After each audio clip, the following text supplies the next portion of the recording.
Saudações alvinegras, pessoal, esse é mais um vídeo dos meninos de fora da vila. Eu sou Danilo Rattori, trazendo o nosso tradicional giro de notícias, a maneira mais rápida, ágil e eficiente para você ficar por dentro do que acontece nos arredores da Vila Belmiro. Hoje numa versão um pouco diferente, porque afinal de contas, normalmente nós falamos sobre sereias, muito sobre a base, mas considerando o momento do Santos, vamos focar no que tem acontecido no profissional, no elenco profissional, que segue aí na busca por um treinador e um gerente, um executivo de futebol. Já adianto, nenhuma das duas coisas aconteceu ainda. Então vamos falar sobre tudo isso que tem acontecido ou não acontecido. Mas antes, peço sempre, se inscreve no canal, deixe seu like e compartilhe. Muito obrigado a todos os nossos inscritos. Chegamos a 650. Obrigado a todos e a cada um de vocês. E vamos falar de Santos, né? Afinal de contas é para isso que temos o canal, apesar do momento não ser o mais feliz de todos. E assim, eu trouxe aqui um apanhado de notícias que vem aí na esteira da saída do Fabinho Bustos e, enfim, da ausência ainda de um executivo de futebol. E que, não sei, a impressão que me dá é que o Santos está completamente perdido, assim, não tem absolutamente nenhuma noção de nada do que está acontecendo. Então vamos começar aqui com...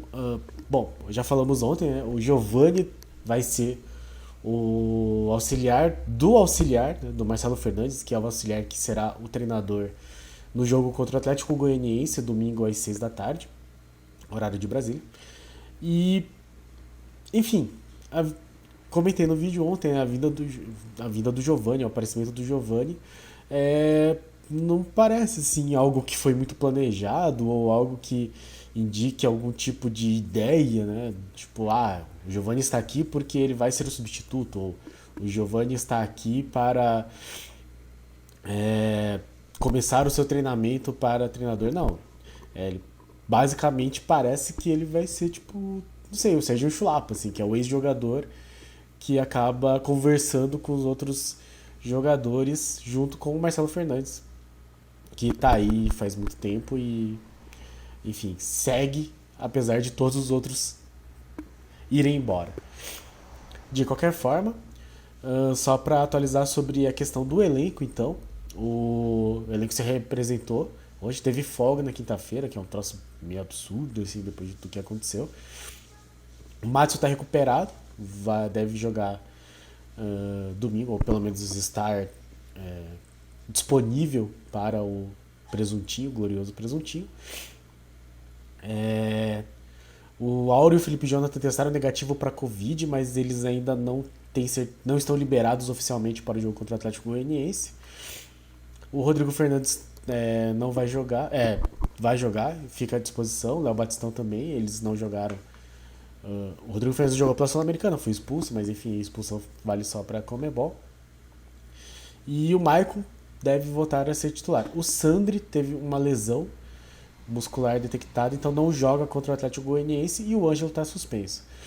A novidade de hoje foi que o Ed Carlos, o Wesley Patati, o Thailson e o Alanzinho foram integrados ao elenco profissional e treinaram no gramado junto com o time profissional. Chama a atenção o Wesley Patati, que fez uma Copa São Paulo muito boa, mas não vinha sendo titular, inclusive, no time sub-20. E os outros jogadores, porque, bom, o Thailson é um jogador que já não vinha mostrando futebol nem quando foi emprestado, então a maior parte da torcida, se não todos, já consideravam ele um jogador descartado pelo Santos. O Alanzinho veio de um retorno de empréstimo, né, do Guarani, já fazia um tempo já que ele tinha retornado e até fez um campeonato bom, se não me engano, pelo Guarani. E o Ed Carlos, que é a grande questão, né, um jogador que todos queriam ver em campo e achavam estranho que ele não entrava, e sempre, o Bustos pelo menos sempre falou que faltava intensidade nele. Interessante a volta. Não sei se é uma questão assim do Marcelo Fernandes fazer essa política de boa vizinhança, então tentar ganhar os jogadores a confiança dos jogadores. Mas abro aqui uma notícia do UOL. Sobrevida e preocupação, saída de Fábio Bustos agita elenco do Santos. E destaco aqui a última frase, o último parágrafo no caso, né? Alguns estão preocupados. Né? Se alguns se animam, então o texto fala sobre jogadores que não tiveram tantas oportunidades de ser titular, como William Maranhão, Balieiro, Lucas Barbosa, Sanches, enfim, Bruno Oliveira.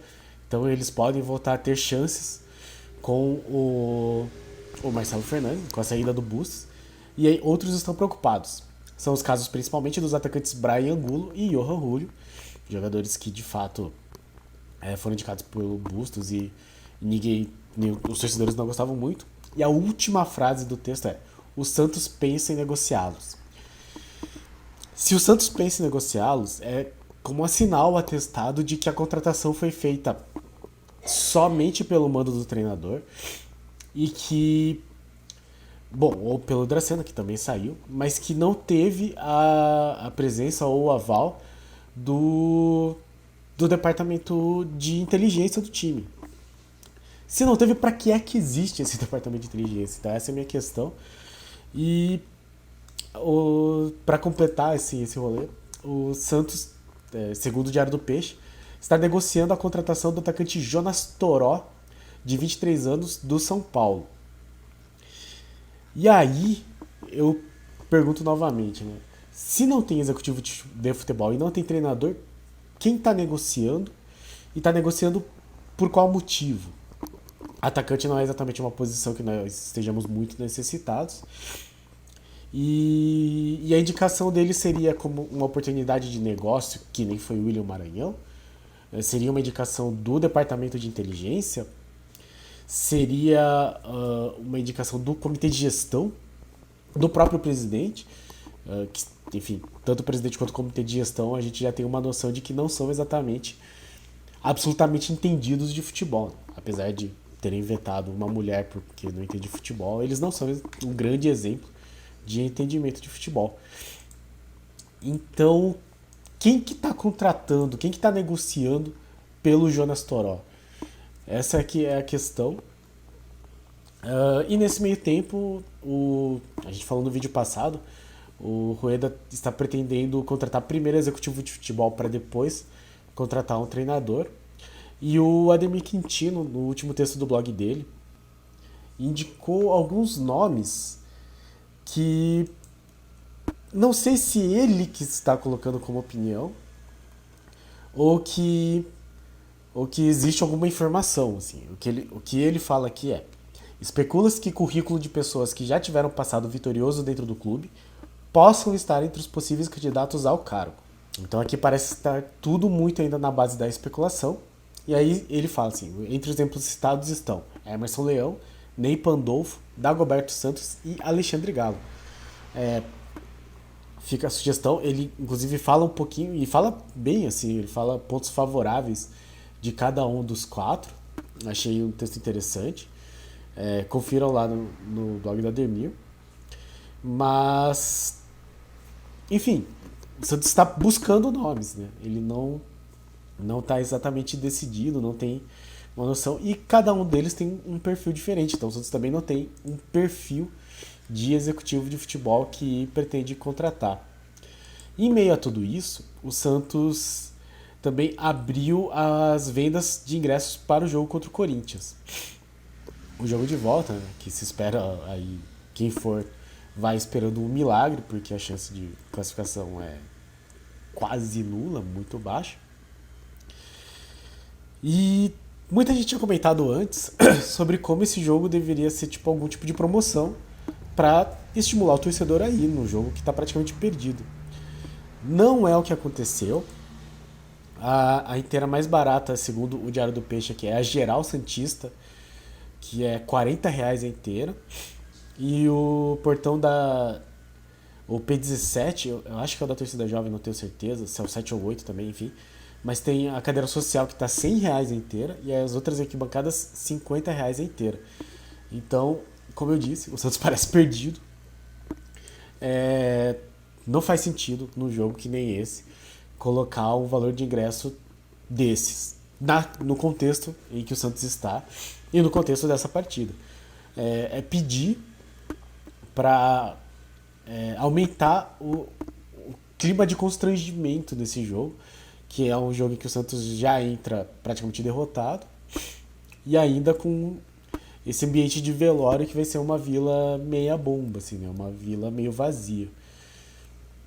Num jogo em que, por exemplo, era para você colocar, sei lá, o ingresso a valor simbólico de R$5, pague quanto você achar que merece. É meio foda, meio complicado isso, mas... E ver o torcedor pelo menos encher o estádio. Não sei se talvez seja uma forma da diretoria, sei lá, evitar que tenha muita gente e que tenha muito protesto. Talvez seja isso, mas de qualquer forma, como eu disse, são todos indicativos de que o Santos não sabe que rumo que está tomando, assim. Não tem uma noção do que quer para executivo de futebol, por consequência, não tem nenhuma noção do que espera para um treinador, não sabe que jogadores está procurando, porque eu não sei quem é que está negociando pelo Toró. Está sendo guiado pelo Marcelo Fernandes, que eu acho que ele já... Eu acho que, na verdade, que o Marcelo Fernandes poderia fazer assim. Deixa ele como técnico efetivo e vê se ele aguenta aí até o final do Campeonato Brasileiro. Se o trabalho dele for bom, aí a gente pode conversar se mantém para o próximo ano. Se for ruim, demite. E tira o Marcelo Fernandes do grupo, assim, porque não faz mais sentido a presença dele.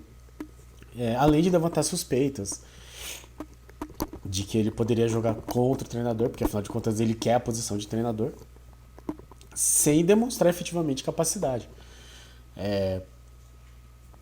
Não entendo exatamente a função dele, já que, enfim, se ele não fez parte dessa vergonha que foi a eliminação da Sul-Americana, e não deve ter feito, porque afinal de contas não foi demitido. Então, pra que é que ele tá lá? Não sei. Se ele fez parte, já deveria ter sido mandado embora. Então é complicado essa questão.